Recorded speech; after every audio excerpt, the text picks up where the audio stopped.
For the bare necessities, the simple bare necessities. Hello and welcome to episode 37 of the ever popular, ever expanding, though a decrease in downloads. That's a shame.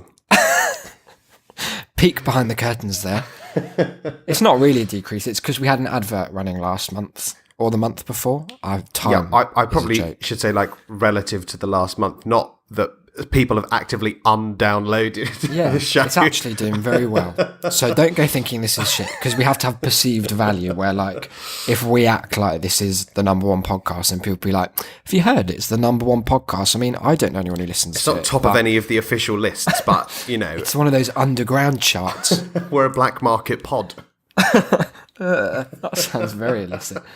Anyway, who are we? I'm Declan. Who are you? And what is this? I'm Isaac. And together, we are. That's a shame. Yeah, that's us. That's us. Back again. You thought that was the last one, didn't you? Episode 36. You thought, what a perfect place to end on a discussion of the fat Earth. It was a 2-hour special, just like it was quite the long, old wasn't Twin Peaks. Oh yeah, Twin Peaks was good, I hear.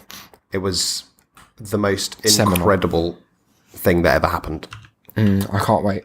I need to catch up. Yeah, you do. In a You've been saying way. that for literally now I know. 3 months. I will, though. It's just difficult to find the time sometimes. And also, I'm at the bit in season 2 where it really dips off when they're trying to work out any semblance of a plot to scrabble together the rest of the where series. there's the two old men.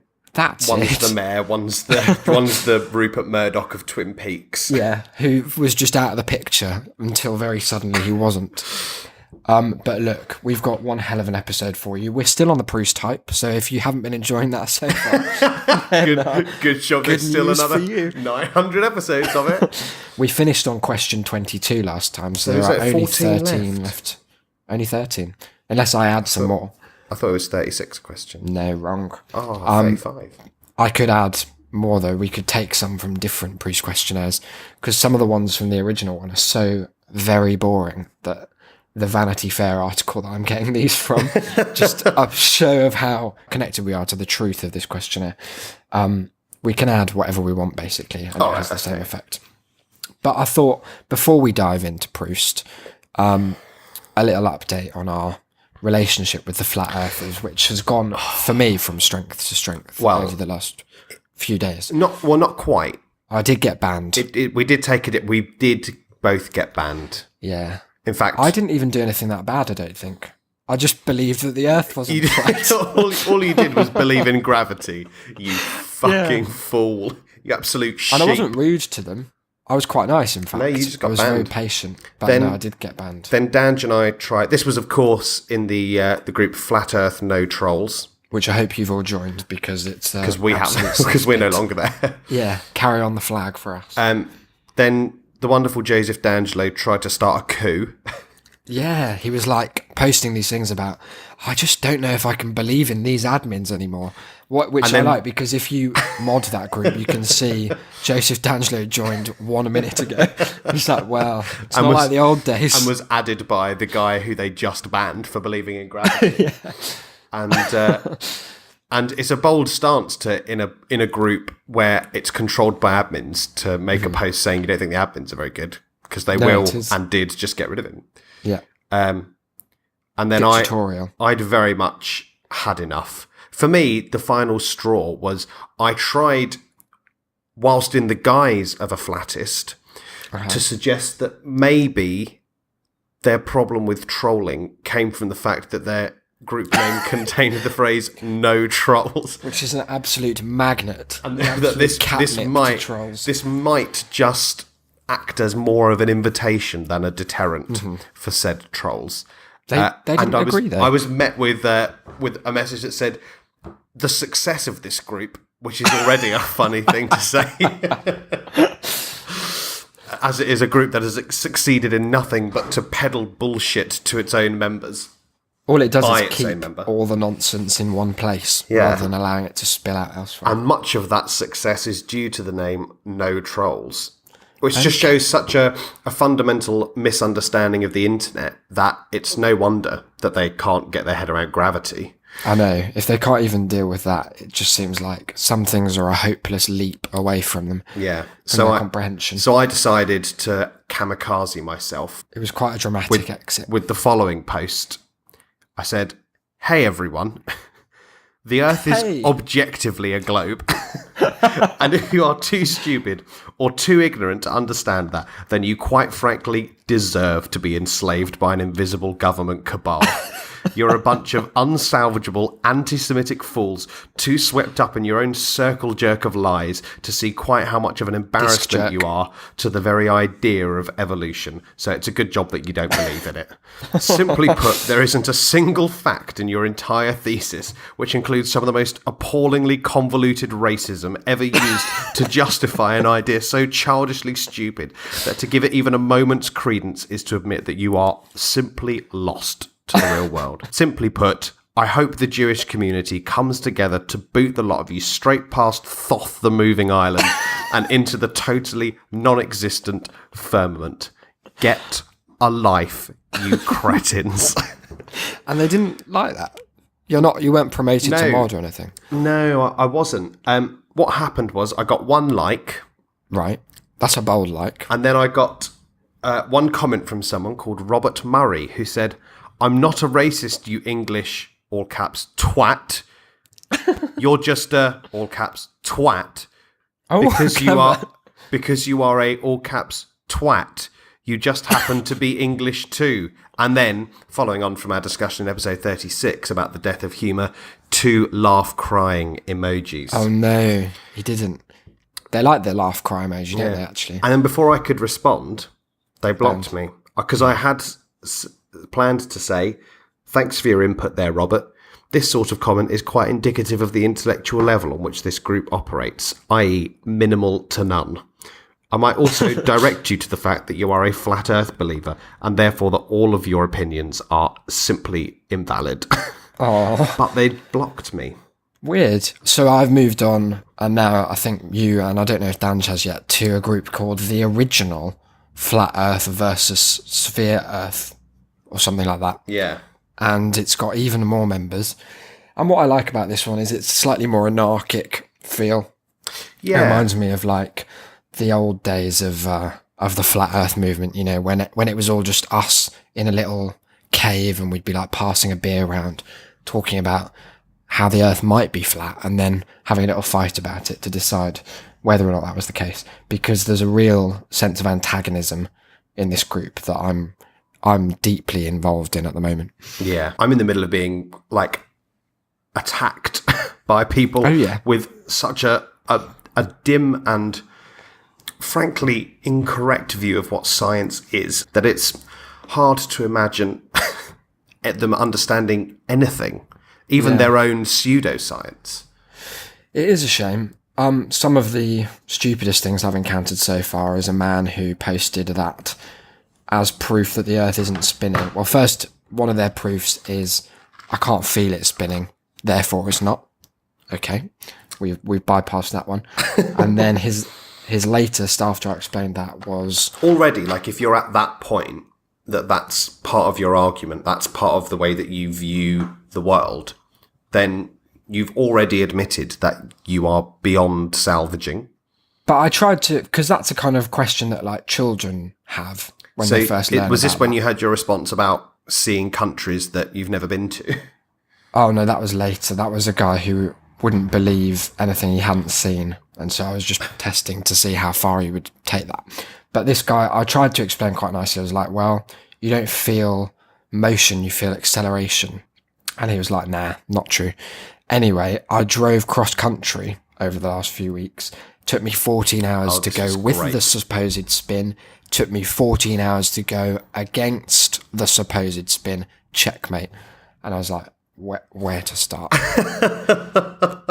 I was like, do you think that if you're standing on the back of a train that's going at like 100 miles an hour, you'd never be able to reach the front because you can't walk at 101 miles an hour?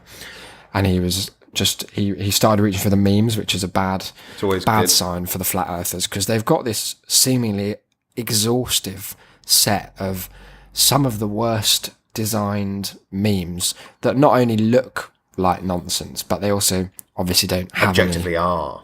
Yeah, that's true. So it's good that they look like nonsense in a way, because it flags up that that's very much fundamental to their existence. And they start calling you things like a globby baby is one of my faves, a NASA sexual. A glober fucker. I got called a glober fucker. Yeah, glober fucker rather than just globe fucker. I also got called a narcissist selfie cunt. That's got nothing to do with the flat Earth. That was in a different group. That was just someone who was very annoyed.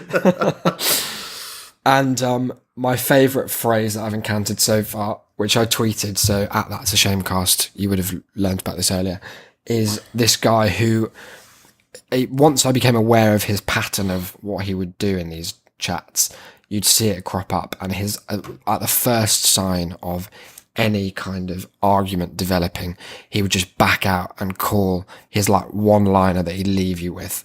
In his mind, he probably thinks this is like a knockout punch, that you get that notification, you click it, you read this single sentence message, and then like, where do you go from there? Yeah. The message is, come off it. You're seriously delusional.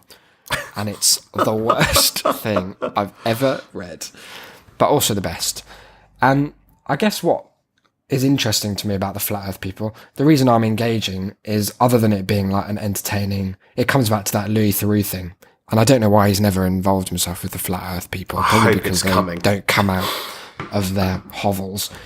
But it's interesting first to see this like subculture, which, as I've said, you would not predict its size and fury. Like in 2017, you'd kind of assume that people are broadly on board, what with the thousands of hours of footage, someone coming back from space yesterday on video. You'd think people are like basically all on the same page. So there's that element of just exploring a subculture, but then it's also fun to like challenge your own assumptions. There are some things they've raised that are quite interesting points, and you can see why it confuses people. But then what you can't see is why you wouldn't just Google it and then find the answer immediately, rather than just harbour under the illusion that planes have to tilt their noses down or else they'll fly into space, which seems to be quite a common one at the moment. It's just this weird kind of contradiction where all they want, what they want from you is evidence without providing even a single little bit themselves.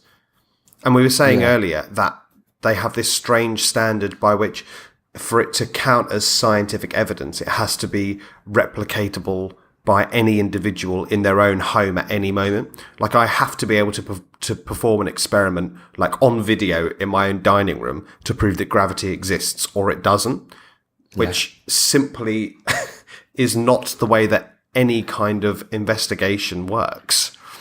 It is interesting to just have that kind of utter denial as a life choice. Like, because if you deny things that are that fundamental, what is your standard for truth? Like, what do these people believe in? Well, what they believe in is, it's just like 4 things that they've seen with their eyes and a couple of crudely drawn MS Paint diagrams. But loads of them are religious, though, varyingly. And loads of them believe in what I don't get fundamentally about their principle. And again, like, it can be explained away as they are mad. So to keep that in mind, is that if you're so skeptical, it's not bad to be skeptical about things you're told and institutions that might have agendas that we don't know about. Like, these are all not inherently bad qualities. But why you would be skeptical about them, but not skeptical about the explanations that some fucking mental case who lives invariably in the deep south has printed onto his blog called Honest Thoughts of an Owl. Like, why do you not apply the same standard of truth to that? To just be like, well, no one in the history of the Flat Earth movement has come up with a convincing theory as to why this might be the case. Anything happens. Yeah. Literally like, anything happens. And yet it's just fine. Like, they'd rather live in a state of chaotic ignorance, non-certainty, where just anything could be the case. Maybe it's more fun. Maybe they've got it right. And it just is more fun if you think that gravity might just any second turn off. It doesn't seem like they're having more fun, though. It No, seems like very they're angry. constantly angry at a cabal that doesn't seem to do much other than pretend that the world is a globe. Advance science in measurable ways and provide them with the internet that they're using. It's really interesting. It ties us in. Maybe we should go straight into Mark's email. Oh, yes. The subject line is evolution denier. You may remember recently that there was a memo written by a Google engineer who suggested that the gender representation gap in tech-based companies might be down to biology. He lost his job because of this. I shared an article about this with some colleagues. See below, I'll link to it in the show notes. The article drew comparisons between the software engineer's attitude and that of Darwin, who wrote in 1871, "The chief distinction in the intellectual powers of the two sexes is shown by man attaining to a higher eminence in whatever he takes up than woman can attain." That's Darwin there. Darwin had assumed that women must be biologically inferior. He was, after all, a Victorian male, so perhaps had some excuse for the bias he presented. The Google engineer did not, of course, have the same excuse, although I like to think that he tried that excuse at some point. He does seem to have done. What, to say he was a time traveller? Oh, yeah. Well, no, not that he is a Victorian male, but that his views are kind of traditional and backed up by science. Oh, yeah. Did you read the memo? Did we discuss this on the show? I wonder. I think we must have alluded to it. Yeah, but we never really spoke about it. But it was simply incorrect in every single sense. Here's the answer. It was drivel. Don't waste your time. I shared this article with the comment, 150 years ago, Darwin basically wrote that women will never be able to achieve what men can. Sadly, today it seems that a Google engineer still wants to perpetuate this view. The reply I got from one of my colleagues, quote, "Hard to take Darwin serious for anything, including his evolution theory." I have a real particular joy for those kinds of moments when it seems like someone's about to be on your side in the first clause, and then in the second they pull. It's a classic joke setup, the pull back and reveal, where it's like, yeah, it is hard to take Darwin serious for this. No, for anything, including his evolution theory. Oh, that one that's been expanded upon, developed, pretty much categorised and proven in various forms of genetic science ever since. This is great as well. This man is well educated and a good engineer, but also an extreme Christian. And extreme and Christian are both capitalised. Coming up is one of my favourite sentences we've ever received. Yeah, it's so good. But I do like extreme Christian because it sounds like a Channel 5 plus 1 show Fox. Where it's presented by, it's like that one Iron Chef where they get a secret ingredient delivered by a loud Japanese man and then have to cook with it. He takes the Bible as gospel truth. He believes Noah and his ark happened. Noah and his ark, which you'll remember we've discussed on this show, haven't we? Was that episode 23, I think? Yeah, where did we land on that? The ferrymen. Were we in favour of it? No. What? I don't think it was whether it was in favour or against. Noah, you shouldn't have built this ark. Come on, Noah, let them all drown, mate. It was more that flat, so it'd all fall off. It was more that it objectively did not happen. Oh, that was our conclusion. That was what we did. Bit like the flat Earth. Right. And what's our stance on that? We're not. No. Are we officially a not flat Earth? I'm an absolute globe-tard. I'm a globby baby. Till I die. It's the worst expression. It sounds like some kind of sex act involving gelatin. Being a globby baby. Like if you put that on Tinder, people would start sending you little round trees packets. Sounds and asking for a night out. It sounds like Mr. Blobby's offspring. He's got a globby baby. It sounds like Mr. Blobby's offspring that he had with a big carton of just amorphous fluid and that he never visits and won't pay child support for. This led to some very interesting, if fruitless, discussions in the office. That's so funny. And then here's the thrust. I cannot get to grips with the dichotomy of being an engineer and working with proven facts and theories and also taking the Bible as a factual documentation of real events. Regards, Mark. Thank you for your email, Mark. It's thoughtful as ever, and it ties in nicely to what we're talking about, I think. Yeah. Because for me, the interesting thing is like, it is a phenomenon that we see more and more where people in STEM fields are kind of held up as, well, if you are a scientist and you believe in God, like that's somehow the marriage of these two non-overlapping magisteria. No worries. Wow. No worries. And it's supposed to be like the ultimate kind of man. That's something we should all aspire to if you're religious. But what do you think about it? What's the motivation for it? I don't know. I think it's seen as the sort of ultimate wisdom that you can reconcile science and faith, that you can dedicate your life to the development of the scientific method and the furtherance of scientific or technological progression, but also that you have the hubris. Well, that's probably not what I mean. You don't have the hubris. You have the humility. Sorry. Yeah. To know that you don't know everything, and that there could be something beyond. But that is not the same as believing in a particular organized religion. Like you can have faith and believe in science, I think, and you can certainly believe that there's the possibility of something beyond what science can measure.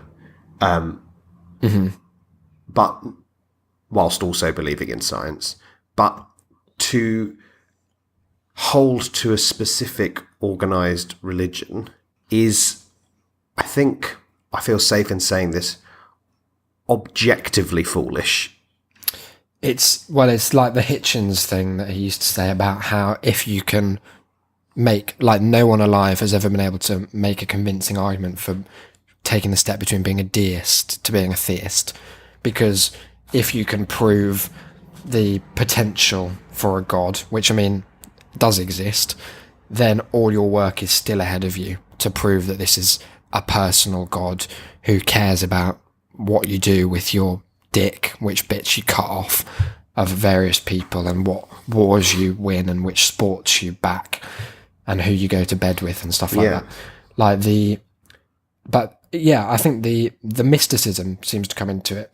As you say, we're at a stage in society where the very kind of zenith of scientific research is so far beyond what we will ever understand. Even as like the kind of intelligent people that I imagine listen to this show, unless you're a specialist in a tiny, tiny field. Oh God, no, then you haven't got a hope. Then all we know is like how little Yeah. we know relative to how much there is.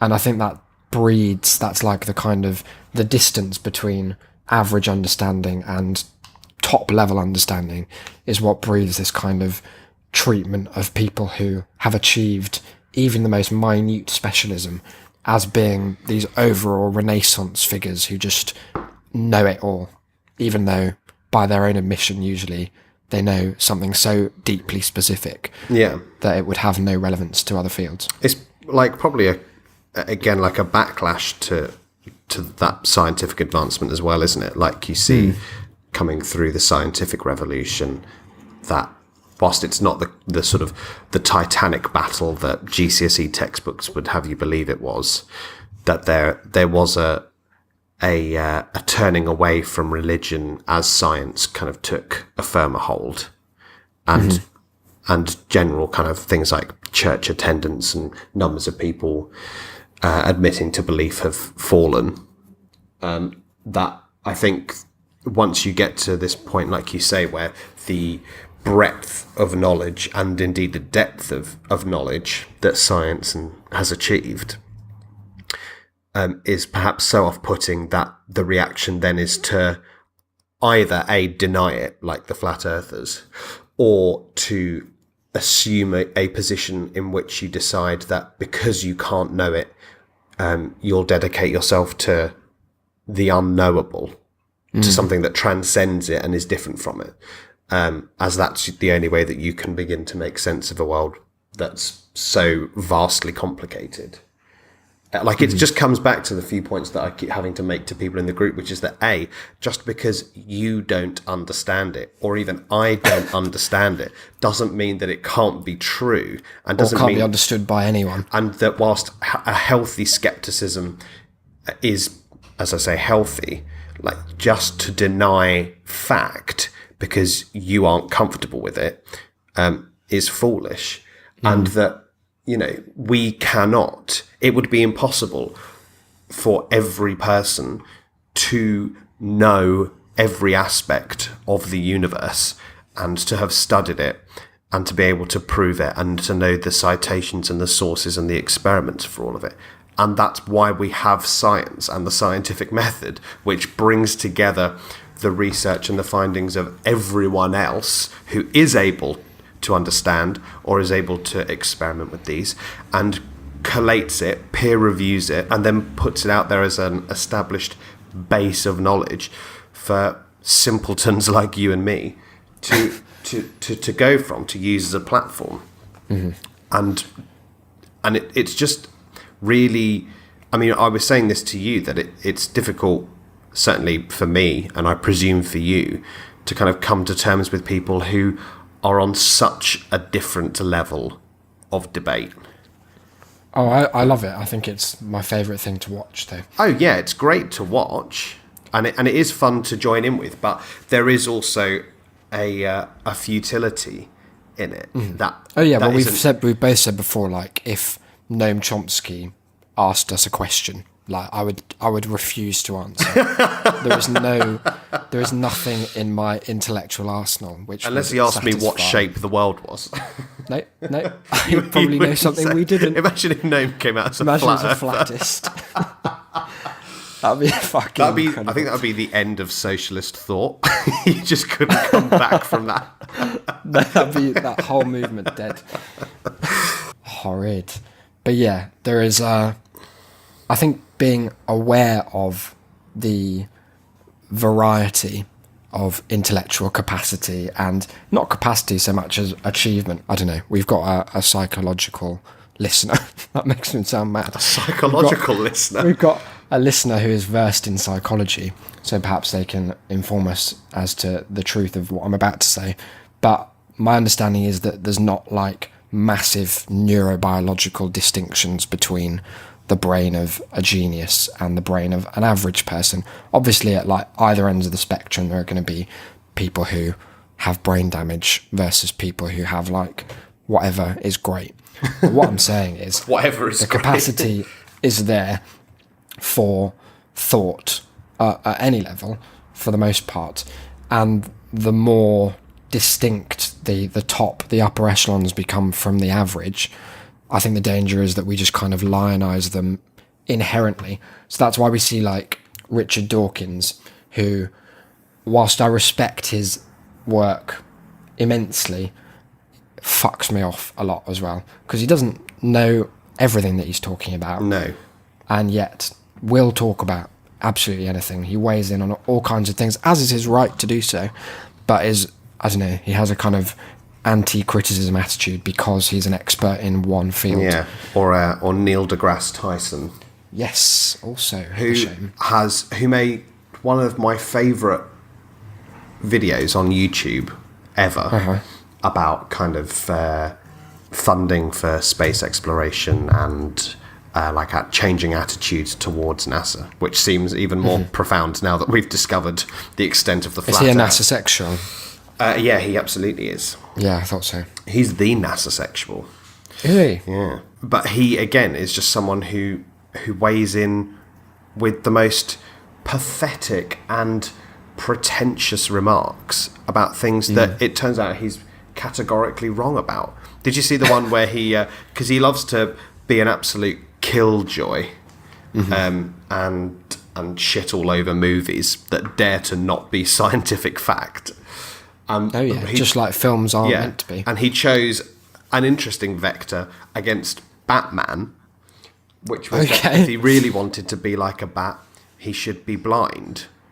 And someone just pointed out to him that bats are not blind. Yeah. That's just an idiom. One of the basic gotchas that everyone learns in primary school. Yeah. Where it's like, well, they're not blind. I thought he was going to say then he should have, like, eaten a bat or something. But I think the dichotomy, to go back to Mark's email, comes down to a personal sense, maybe, that if you know lots about one thing, you basically are better than everyone, and that just by virtue of being a high-level engineer working with proven facts and theories that you can kind of cast your gaze towards less fundamentally true elements of the world and kind of give them credence just because you're you. Which is a bit of a shame. Yeah. Let's get into Proust. Let's get into Proust. We're starting on a high note. No, the other one. Oh, good. Question 23. What do you regard as the lowest depth of misery? Oh, wow. And why? The lowest depth of misery. I assume it means a kind of holistic misery, because you could just say, I wouldn't like to be tortured. But misery is quite a specific word to use, isn't it? I think recognition that you are at the hands of a system, like in any sense or any place, that you're at the hands of a system over which you have literally no control. So powerlessness. Yeah, I think so. Because it is, I think, the ultimate hopelessness. I guess. I mean, like we've mentioned, I think, briefly on the show, my somewhat regrettable arrest. But knowing like the idea that you're innocent, even of something as small and pathetic as this was, as supposedly breaking a Murder. window. Yeah. Oh, the window. Yeah, sorry, I got it mixed up. So breaking the window to someone's soul. But that everything in that system is set up to decide that you aren't. There's just a real depressive funk that comes from knowing that truth doesn't matter as much as the version of truth that's the easiest to peddle. There are upsides to that kind of relativistic truth, though, if you can harness it to just advance your own goals. Yeah, but the fact that that's true of, say, corporations as much as it is individuals means that like you will not have the same level of power, and that your ability to manipulate that is probably minimal. Yeah, I suppose that's pretty good.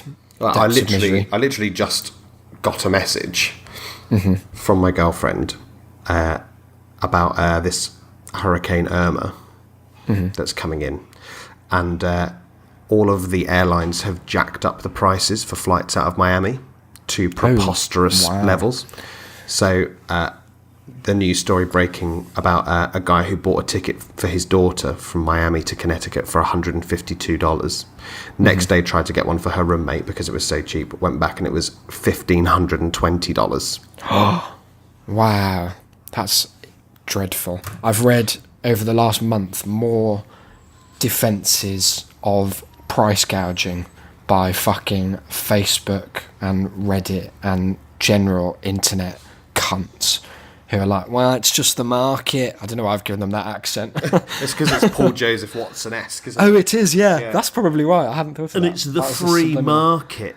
What it is, it's supply meets demand. It's the free market in action. And who are we to get in the way? These libtards crying over their expensive plane tickets, damning them to a death in If you can't afford it, that's Darwin saying you should drown. If you can't stand up to the wind, the earth doesn't want you.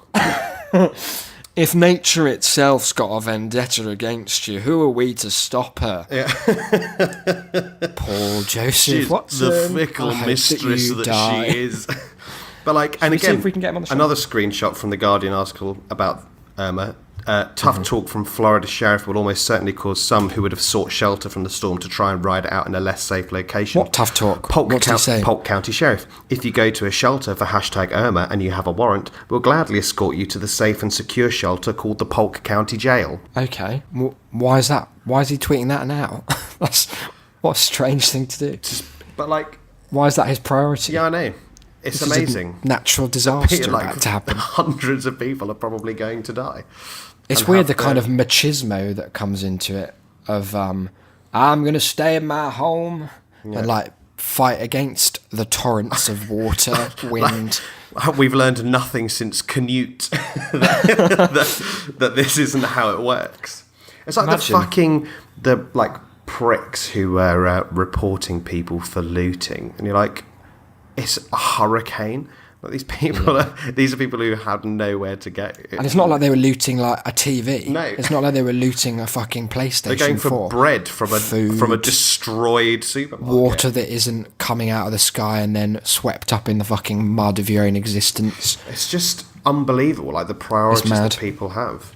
That you can't just be like, sickening. These are people who are living in the wake of an unfathomably destructive force trying to survive. They probably couldn't go to the shelter because someone's accused them of stealing a TV before, and the sheriff's waiting to shoot them on sight, sitting on the roof picking people off as they run towards it. Like it's, but it's, again, it all just The Walking Dead. Just feeds into the idea that there's just that you are at the hands of systems that are geared against you, especially if you've got no fucking money. Yeah, the misery for me comes not from the impotence per se, but from the knowledge that the kind of architects of it are, generally speaking, so average and mediocre and often just flagrantly stupid and wrong about so many things in the world that it's a governance, not in the literal sense. I'm not saying the Prime Minister's an idiot, although I think she's a bit of a cunt. But the governance in the sense of the system, capital T, capital S, is by just whoever happens to be there, not by any kind of merit. No. Or, so that it's any situation in which, even if you're like in a waiting room for, I don't know, why'd you be in a waiting room? An interview. Dentist, yeah. And just being at the mercy of someone who can't work out something as basic. Or like when I went to that audition. As your name.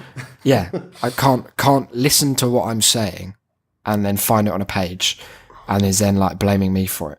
It's that dinner lady power again. It all comes back to this very primary school hatred that has been seething away of people who run with the little cog position that they've been given and use it to abuse others for their own, entertainment.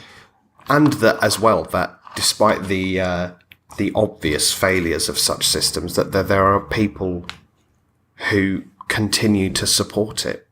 Blindly defending it. Many of them even also being fucked over by it.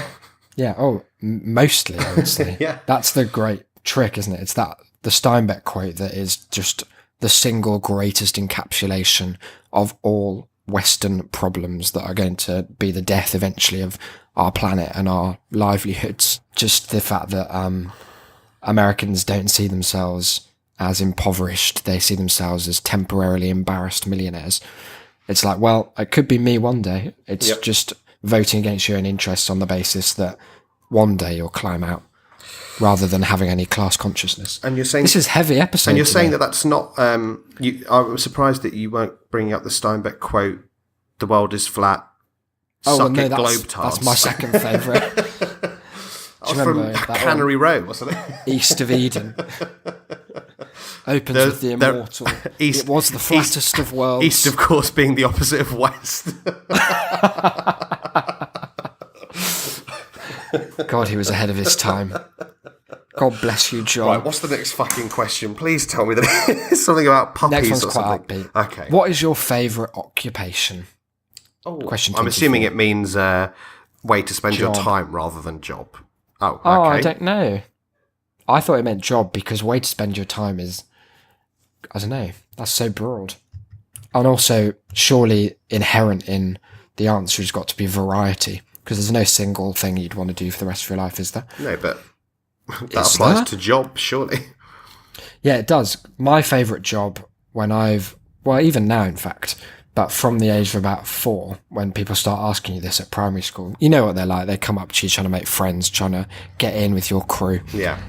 What do you want to be when you're older? I went to primary school up north, in case that wasn't obvious. And it's where they get you to eat bugs. That was it. And I had to drink soil milk. My mum reminded me that because I was really against milk as a child. Right. I mean, I still am, actually. I hate milk. Not for any particular reason. I think it's just gross.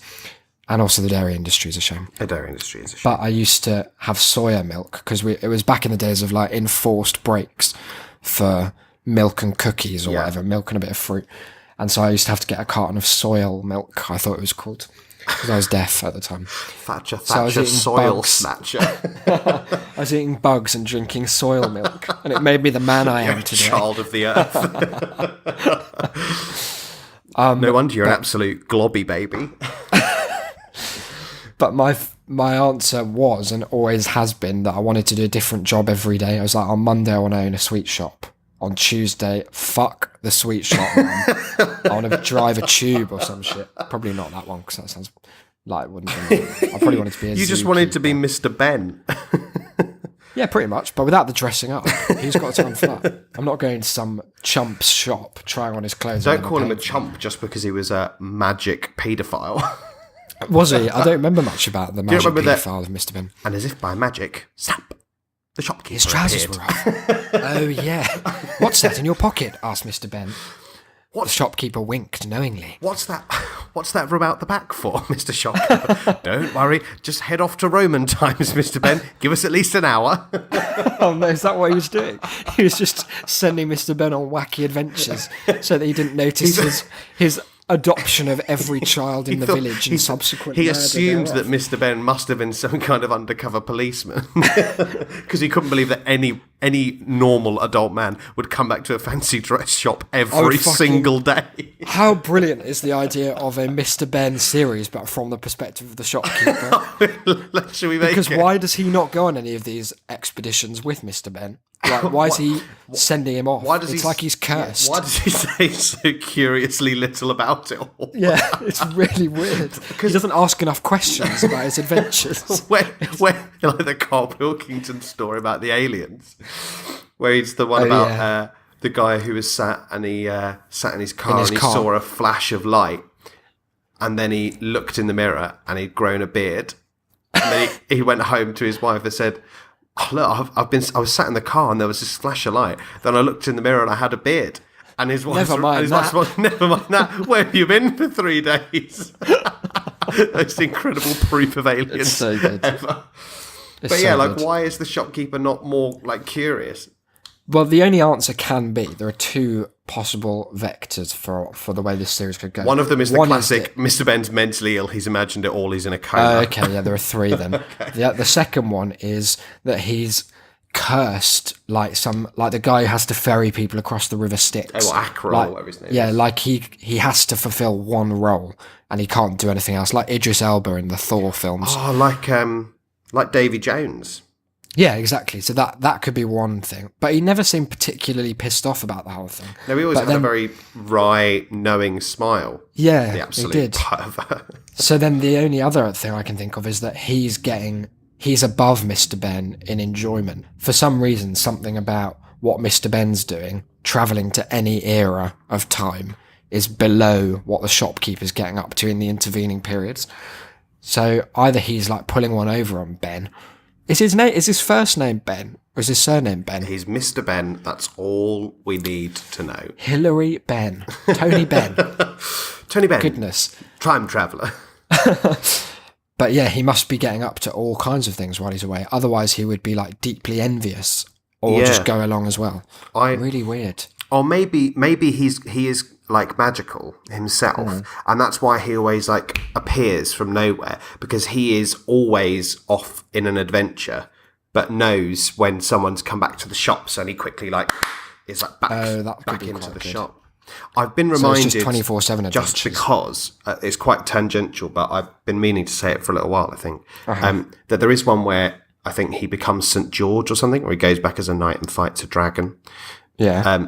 But it reminded me that a couple of weeks ago I was on Reddit, and when you've got ad block on, or any kind of ad block, and you have Reddit, instead of ads, you just get little promos for other subreddits. And one of them was for a subreddit called Imaginary Dragons, like as opposed to the subreddit for real dragons. No, that's a shame. And I sat there for a while looking at it thinking, why did they have to go for imagine? What's the subreddit? interesting. Are dragons? Yeah, because anyone who's going to that subreddit has gone there on the assumption, on the just the knowledge that dragons do exist, but I want to see some imaginary ones today. It's like when all the real world dragons, they're bit boring. Dull now. I've seen them all. You've seen one. Komodo, fuck off. Them. Don't even breathe fire. Smaug, dreadful. So what are we saying? Our favourite occupation is being Mr. Ben? Or Well, that was your answer. Your answer is you like getting dicked over by an evil shopkeeper. I just like variety. But are we saying job or pastime? I suppose job's a bit of a weird one because neither of us has really had a job. I was a gardener once. Yeah. Or at least enjoyable ones. So it seems silly to... What did you do? I did this little show I might have told you about called Assisted Suicide the Musical. Oh, yeah, I suppose paid a lot of money to do not that much and be myself on stage in front of 1,000 people. Well, I suppose so yours would be acting then, surely? No. No, Mr. Ben. Yeah. Ben or bust. No, I do like acting. I just struggle to consider it a job. Perceive it as a job. Because that's what I was saying. It is just... That's why I said that neither of us has had a job we enjoy it, because I knew that you don't consider it work. But no, the month where we devised the show was work in a different way, and that was fun. That's made me think that, it would be fun to be involved in that kind of like theatre making. And not that the acting isn't fun, it's just that in no serious way was it a job, or does it continue to be a job? No. But I don't know. I don't know what I would say then for job. Not the hotel where you work at the moment. I mean, I do love that in its own way, because it is an endless source of entertainment, but it is also fundamentally quite dull. I only enjoy it because there's very little to do, so I'm on YouTube. So my favourite job is YouTube. Pay to watch. YouTube. Or what I do at the moment is I do all the work for my other job during those hours. So I'm technically getting paid double time. That's time theft. That is time theft, yeah, you're right. So yours is time theft and mine is Mr. Ben. Cool. Question. Proust would be proud. Proust would have just given up on the whole idea of interrogation as a concept. This one's an interesting question. I'm curious to see how you'll take it, first of all. Question 25. What is your most marked characteristic? My most marked characteristic? That is an interesting Doesn't mean where question. you've got the most tattoos. Yeah. That is quite Are you taking it as question personality or physical? Oh, personality was my immediate assumption. Same. Because otherwise it's just being ginger. Oh, yeah. I think, for me, which is quite a boring answer. I've used it for Mine's being ginger, all the questions I didn't want to answer already. So, when and where were you happiest? Being ginger. Favourite occupation? Being ginger. Your most treasured possession? What do you consider the depth of misery? What is your greatest extravagance? Well, it's a weird one because it is quite an odd question to answer yourself. It's a very arrogant question. Because I mean, I suppose I spend the most time with myself. I'd say so. If you don't, you might want to sort that out. You might want to get the police involved. Yeah. So it's hard for me to distinguish, like knowing the sound of your own voice or your own smell or something, knowing what your marked characteristic is. Maybe we should answer this for each other. Ooh, that's very much against the spirit of Proust. Are you happy to bring his ghost back only to punch it in the throat? Look, everyone else has fucking done their own version of it, so there's no reason we might as well. We're going to bastardise it with the best. Everyone else has just decided it was wrong anyway and done their own questions. Yeah. What's the essence of the Proust questionnaire now that it's been changed so much? It's just you could get rid of Proust. It's just a questionnaire. Maybe it's that the changes you make are the real revelation. Wow. Not true. There you go. Well, I mean, I suppose it is in a sense. If you made all the questions about what you know about ants, then you'd start to ask a few questions about what you were doing when you were watching Bug's Life. Why it was quite that noisy. Horrid. Okay. No, I don't want to do it that way. It makes me out on edge. What? About finding out what I think your most marked characteristic is? What if I just said it anyway? Suppose you'd edit it out. I'll throw up. but you'd already have heard it, wouldn't have so done. the damage is done. Sometimes I can turn my ears off. All right, well, what do you think your most marked character? Well, I don't know, because the inclination is to say something positive about yourself, because we all like to think that we're the hero of our own monomyth. So it's not going to be like, I'm a cunt, is it? Although, I don't know, maybe it is. I suppose that would probably be what people would say of us. Do you think? I think they'd say So that we're that could be- charitable.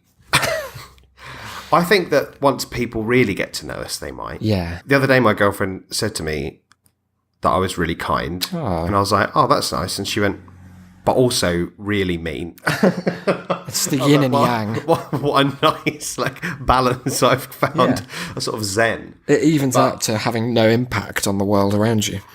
I think maybe mine would be a kind of strange difference in, or a strange conflict in my patience. Okay. In that I'm really patient up until I'm not, and then I've got no time for things. Because I will sit and listen, and I found it most markedly with teaching, I think, which is that I'm happy That's to a long explain exercise something, in sitting and and if somebody doesn't understand, then I'm happy to go through it and look at it another way. But if they still don't understand, I'm like, well, you're lost. I'm sorry, I'm just leaving you behind. If you can't understand it after it being explained twice, you'll never get it. So just move on. But I found that I'm like it with everything else. Now, if I watch the football, if West Ham are fucking up, for the first 5 minutes, I'll be like, oh, it's fine. They're getting into the game. They'll Getting into the game that they play professionally. Yeah, exactly. They're settling into it. They'll find their rhythm eventually. And then almost as soon as we tick over to 5:01 and someone passes the ball off the pitch, I'm screaming at the television in absolute unbridled fury. Oh, no. All with this flat Earth stuff. I was going along with it for a few hours, and it was fun, and it was just a laugh and have a few funny comments. But then eventually I just reached a point. I was like, I want to get banned from this group. I need to get banned. For my own health. Yeah, I've had enough. For everyone's sake, I'm leaving. And I'm going to leave in the most outlandish way I can by telling them all that they're so incontrovertibly wrong. Mm-hmm. I don't know most marked, though, because depending on how you interpret the question, it would be if someone's known you for 10 minutes, they should see this characteristic as well as if they'd known you for 10 years. Well, I suppose so. Because otherwise it's not that marked. But then I don't know that anyone has characteristics that are that immediately visible. Yeah. Unless they are just an absolute wanker. Or just the most beautifully nice person you've ever met. Yeah. The first time you met them, they just handed you their dinner and said, you deserve this more. And then kissed you on the forehead, sent you on your way. That's my one. I did that. What would you like it to be? This is basically the same question as what would you like to be remembered for, which might come up. Let me just check it. Not preempting. No, it doesn't. Okay.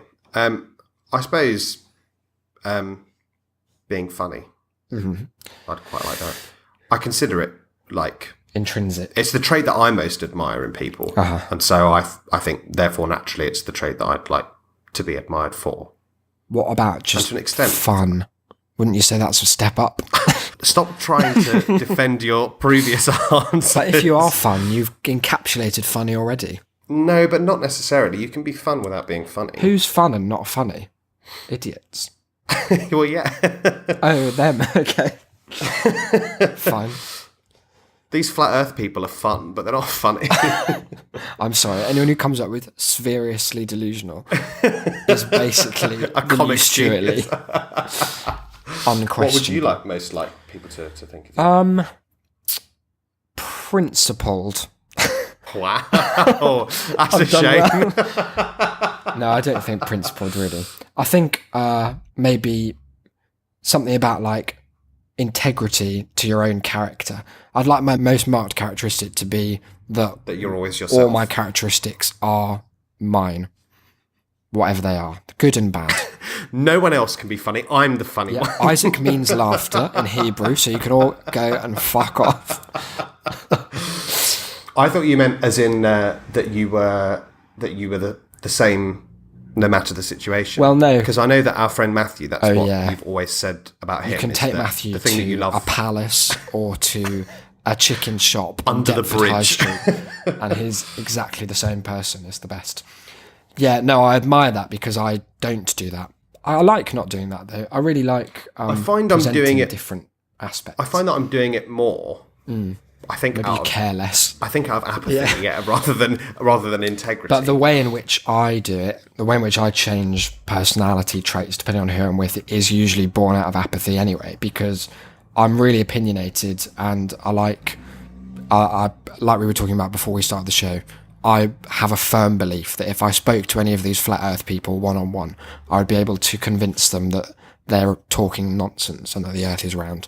So that's like part of my personality.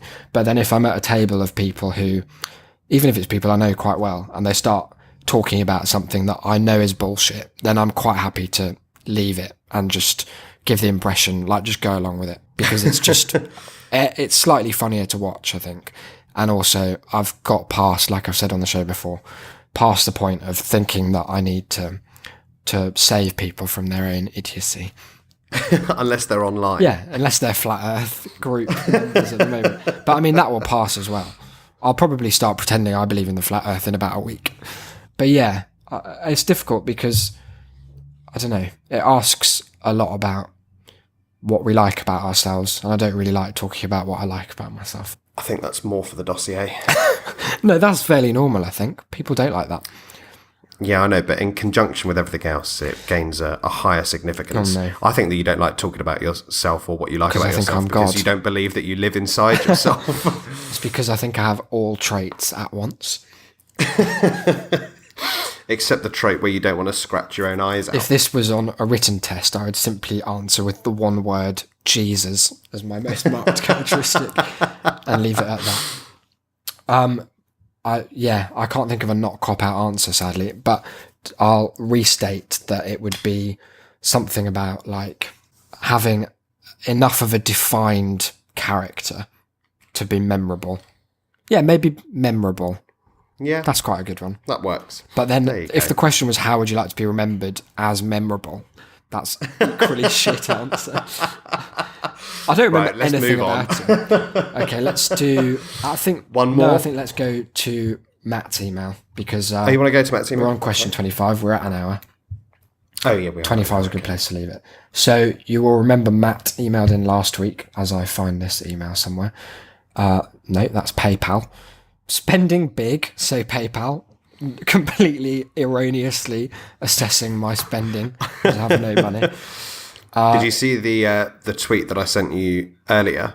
That was incredible. What was it? I probably did. Someone said, "Me spends money. Oh yeah. Companies removes money from my account. Me," and then they'd retweeted Rihanna just saying, "The audacity." Oh, a quick mention to an email we had from the podcast Pangolin. Now, we don't have any more information than you do, but the subject line was, "Might I interest you?" And then it begins, "In a word from the podcast Pangolin." Quote, "Blessings shine down upon you, audio babies," says the podcast Pangolin. Not globby babies. No. We're Quote, audio babies "And now. many happy returns to you on your latest ear feast." That sounds like something I'd write. "I shall be listening to the fruits of your labour intently, young ones. Many gifts will come to you." I'm happy about that. "Do not fear, but instead trust in the podcast Pangolin to deliver." And then there's a photo of him or her or them.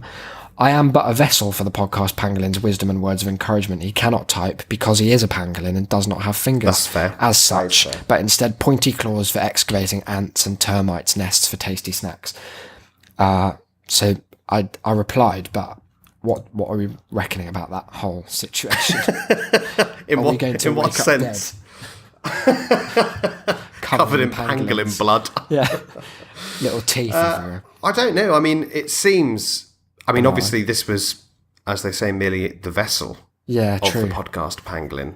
People who describe themselves as merely a vessel are usually going to be adept at stabbing you in the throat. But the message from the podcast Pangolin seemed, on the whole, positive. Yes, that's true. For now, though, I get suppose the sense we we just- don't want to cross him. I think that we should probably put on hold that episode of anti-pangolin propaganda that we had planned, just in case. Yeah, just in case it fucks him off in a big way, and he uses those ant claws for a different attack. Yeah, but thanks anyway. Yeah, thanks a lot. Podcast Pangolin. Follow us on the Twitter at That's a Shamecast. Matt emailed in. You remember him from last episode. He is a university professor who listens. Oh, an update to my quest to find like how qualified our listenership is, which is a pretty bold quest given how unqualified we are. Our dear friend Paul Shy Yeti tweeted in with his, let me try and find it exactly because he put it very well. He has a job that makes him sound like he just is a spy. Like there's no two ways about it. Oh yeah. Where is it? Isn't he the librarian for the military or something? He's like, it makes him sound like he holds all the secrets to like... He's got the nuclear codes. I think if anyone could enlighten us as to the Earth's flatness or rotundity, then it's Paul in that job. Yeah, Paul, what do you know about Thoth the Moving Island? Whereabouts is it at the moment? Don't give us your fobbing off library answers, Paul. We need the real truth. We want to get to the core of Thoth. Don't go being a NASA sexual. Okay, Matt emails in. Hi again, Isaac and Declan. Well, thanks heaps for the reply and the big warm mention. Oh, I can't speak. The big warm mention in episode 36. I was completely charmed by it. My daughter heard it too. She tried not to let on, but I could tell she was a little impressed that I'm being mentioned in, quote, real podcasts. I haven't the heart to tell her. So good. Now, Matt has... I'm glad that our listenership is as at home with the nonsense element of this podcast as we are. I would hate... I'd hate for anyone to think this was serious. That we're serious. I mean, I don't know that you could have listened to even one episode and come to that conclusion, particularly if it was the first episode. but I mean, surely, there must be some people, at least one person out there who assumes this is a serious endeavour. Yeah, imagine someone writing like an essay about it. That'd be good. But it's good to know that everyone's at home with this being unorganised, unprepared drivel. Everyone in Shame City, we're all in on the same joke, and the joke is everyone else. The world. Yeah. Matt has come back to Twitter. He had a dormant account just to follow us and John Darkins. His incisive analyses, he says, are the perfect counterpoint to the lighter material you post. I wouldn't hold your breath on any more updates from John. The man is, I feel like, once again dead. Once again dead, or forgotten his password. I feel like John Darkins existed in every age, and he just like reawakens with a big every so often when Nick Clegg done something worth. He's like Blackadder. Yeah, he just exists at every point. As permeates time. As encouraged, Matt continues, the time traveller's racist friend. I dutifully enrolled in the Flat Earth Facebook group, and like yourselves, the initial amusement was soon replaced by a deep and abiding sadness. Since your faith in progress and reason has already been ruined, you may as well sub to Things Anti-Vaxxers Say, which I have done on Facebook if you haven't already. There are so many wonderful internet-mediated subcultures out there. Do a Google image search for bronies. I have a soft spot for bronies. We've never talked about bronies on the show, have we? We haven't, no. They've kind of fallen out of limelight a little bit of late, I think.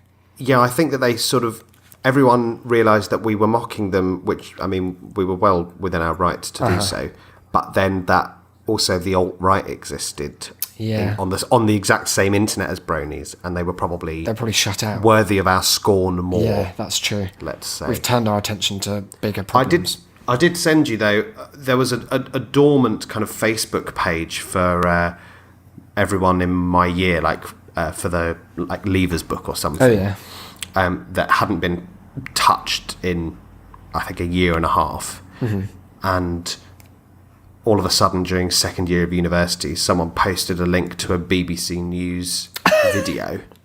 Yeah, I remember this. And it was of a guy in the year that everyone hated, being interviewed about the fact that he was a brony on what BBC News. And it was just such an incredible update to know that, because sometimes those eccentric and hated people go off to university and it's where they really flourish. Yeah, they they come out the other side as a normal person, well adjusted, and instead he'd gone quite the other way. He'd gone publicly outed himself in the most public like platform possible as a genuine weirdo. Yeah, well, it's nice of them to do.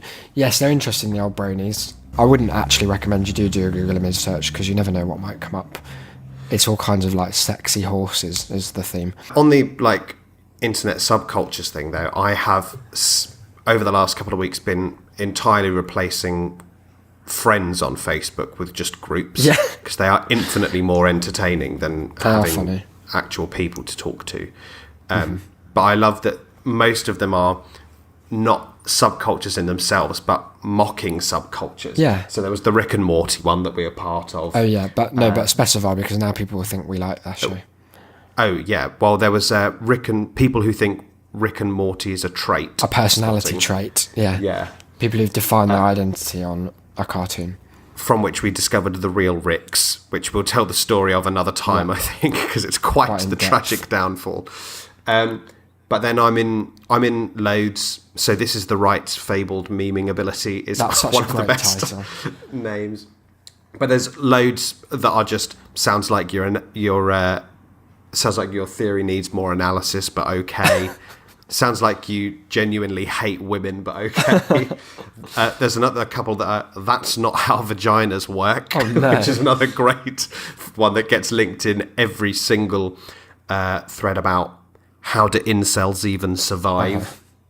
But my favourite, because it's such what I thought was a really niche hatred, and I've discovered there's a whole hundreds of people who also hate this, is, looks like someone's fetishizing Justin Trudeau again. It's maybe my favourite one that I'm part of. That's great. Just for collecting all of the bullshit that people share about how he's an absolute babe, when really he's literally just as bad as everyone else. As it happens, Matt continues, a little of my research is to do with different types of delusional thinking, having what is euphemistically called, this is such a great phrase, epistemically suspect beliefs. Isn't that brilliant? The best thing about it is that people who hold those beliefs won't know that that's an insult to them. But better described by my younger, smarter and more successful colleague Gord as bullshit. And he's cited, so this is the level of email we're getting now, guys. This email has citations. Footnotes. He cited Gordon Pennycook. His paper is called On the Reception and Detection of Pseudo-Profound Bullshit. Isn't that just amazing? We'll link to it. That's amazing. Do you think he's read Milk and Honey? I would hope so. He has noted as well that Matt is also envious of his last name. Pennycook is a great last name. He sounds like he could be the shopkeeper from Mr. Ben. I just like that. Mr. Pennycook appeared, his eyes covered in blood. What sort of bullshit would you like this week, Mr. Ben? Submarine bullshit, as you were. I include the citation because it is hands down the best serious scientific article title I've ever come across. However, I can't be too superior. Academia is riddled with deconstructed postmodern bullshit written by people who really ought to know better. And then he's linked us, I don't know if he wants us to read this out. Well, I'm going to. Just the title of the article is The Perilous Whiteness of Pumpkins, which doesn't strike you necessarily as worthy research. Let's see. I won't read that bit because that's just praise for us, which will just come across as narcissistic.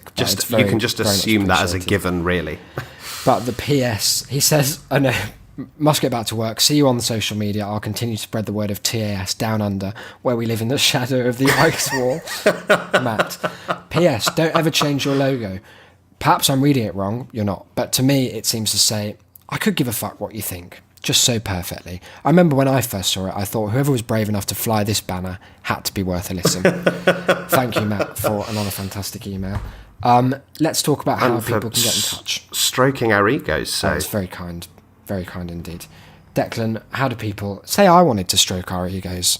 How would I do that? What would be the best way? Well, technically, you could just do it now live on air. But if you, as in the general you, as in our listenership, is that what you're on? How could they? I'm embodying. How could they do it?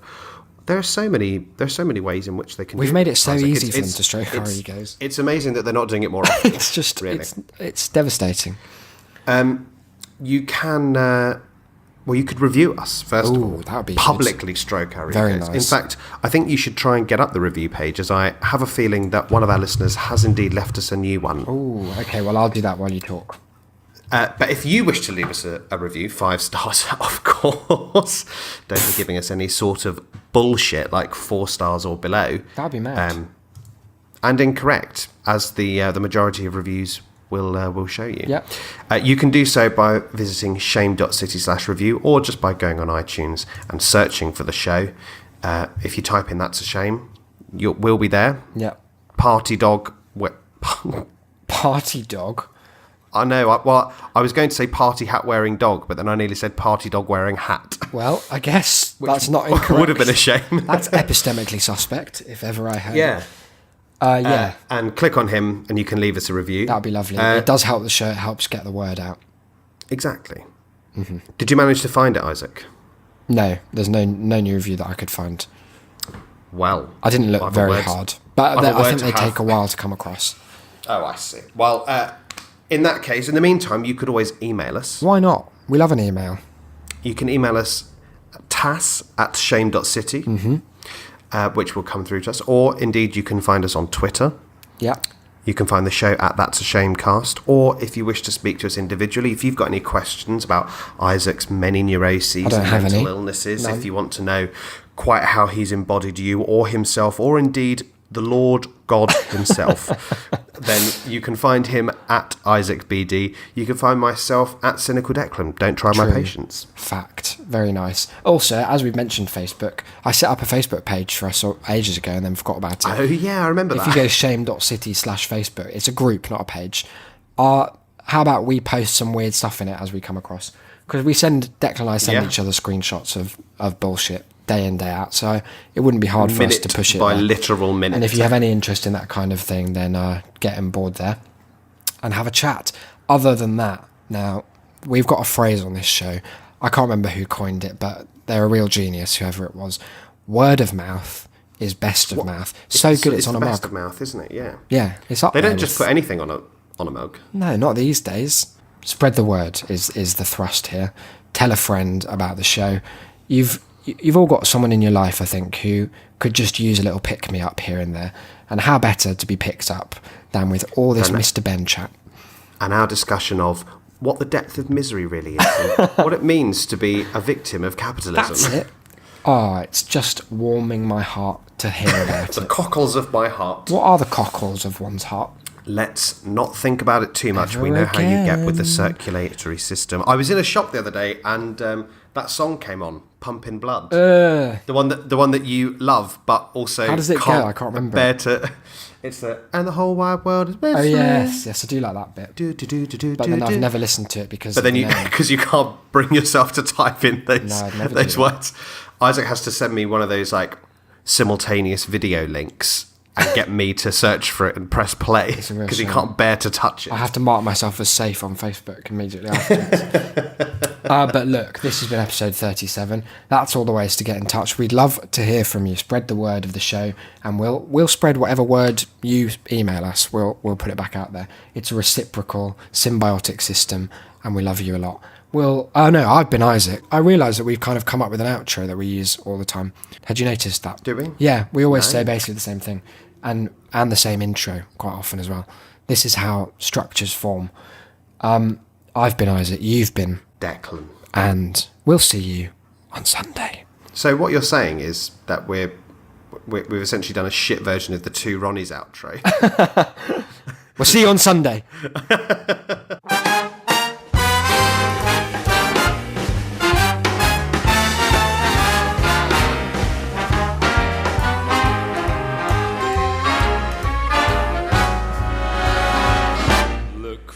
The bare necessities, the simple bare necessities. Forget about your worries and your strife. I mean the bare necessities, oh Mother Nature's recipes that bring the bare necessities of life. Wherever I wander, wherever I roam,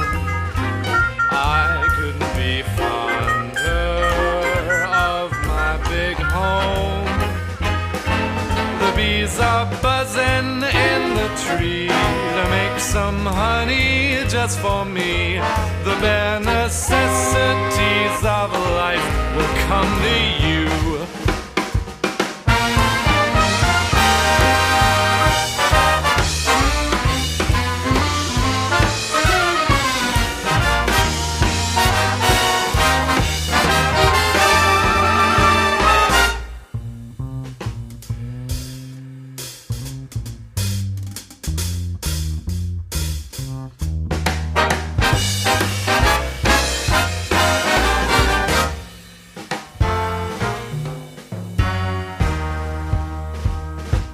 For the bare necessities, the simple bare necessities. Forget about your worries and your strife. I mean the bare necessities, oh Mother Nature's recipes that bring the bare necessities of life. Wherever I wander, wherever I roam, I couldn't be fonder, my new home. The bees are buzzing in the tree to make some honey just for me. The bare necessities of life will come to you.